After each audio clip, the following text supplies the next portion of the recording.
সাবেক নৌপরিবহন প্রতিমন্ত্রী ও আওয়ামী লীগের সাংগঠনিক সম্পাদক খালেদ মাহমুদ চৌধুরীকে লন্ডনে অনুষ্ঠিত কর্মী সমাবেশে প্রকাশ্যে দেখা গেছে। পাশাপাশি নানা দাবিতে লন্ডনে দলীয় নেতাকর্মীদের দিয়ে লিফলেট বা প্রচারপত্র বিলি করেন তিনি। ধুলো, ময়লা ও ক্ষতিকর ধূলিকণা থেকে নিমিষেই মুক্তি দেয় চৌধুরী এয়ার পিউরিফায়ার। এর শক্তিশালী সাকশন ঘরের কোনায় কোনায় লুকিয়ে থাকা সকল ধুলা টেনে ফিল্টার করে এবং বের করে আনে নির্মল ও স্বাস্থ্যকর হাওয়া। রোববার সন্ধ্যায় লন্ডনের যুক্তরাজ্য আওয়ামী লীগ আয়োজিত কর্মী সমাবেশে যোগ দেন খালেদ মাহমুদ। এছাড়া গত দুদিন ধরে লন্ডনের বাংলাদেশি অধ্যুষিত এলাকা ব্রিকলেন ও হোয়াইট চ্যাপেল এলাকায় তাকে লিফলেট বিতরণ করতে দেখা গেছে।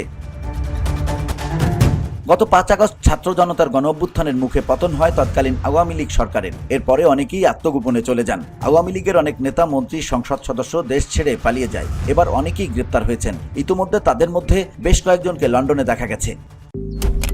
মালয়েশিয়ান প্রযুক্তিতে তৈরি অত্যাধুনিক cleaning machine modern vacuum cleaner যে কোনো ধরনের ধুলো ময়লাকে পরিষ্কার করে ঘরকে করে তুলুন চকচকে ও আকর্ষণীয়। Modem, brand of luxury.